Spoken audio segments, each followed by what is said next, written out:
Hey, I'm J.R. St. Julien with the St. Julien Real Estate Group of EXP Realty, and I'm here to talk to you about contingencies. If you're thinking about buying a home, you need to understand the contingencies that you can put in place to protect you as you're going through the purchase process. Now, I'm gonna break this video up into 3 series because there's 3 different contingencies that you need to understand, and I'm gonna break down for you.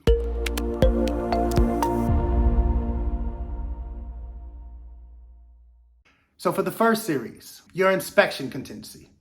Now, in my opinion, this is one of the most important contingencies that you can put in place as a buyer because it protects you and gives you the time to do your due diligence when you're purchasing a home.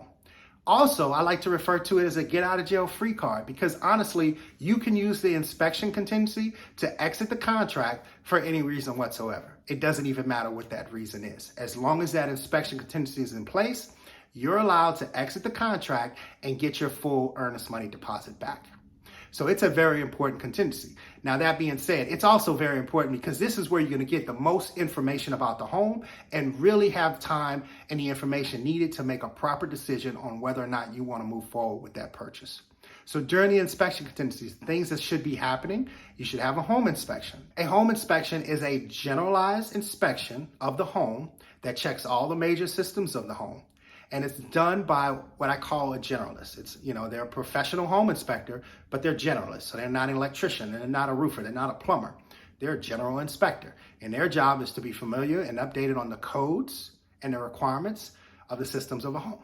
And that's what they do. So they do a great job of going through the home, identifying any minor deficit, any major deficit, any issues whatsoever with the home. Now, what home inspectors do after they do this inspection is they'll say, hey, you have a plumbing problem over here. Recommend you consult a plumber. So the home inspection can be just the first step in this due diligence process.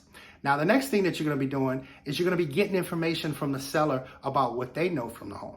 Now, the seller is obligated to disclose what they know about the home. But that being said, seller disclosures are usually pretty light in nature. Therefore, that's why it's even more important that you have a proper inspection. Now, back to the home inspector.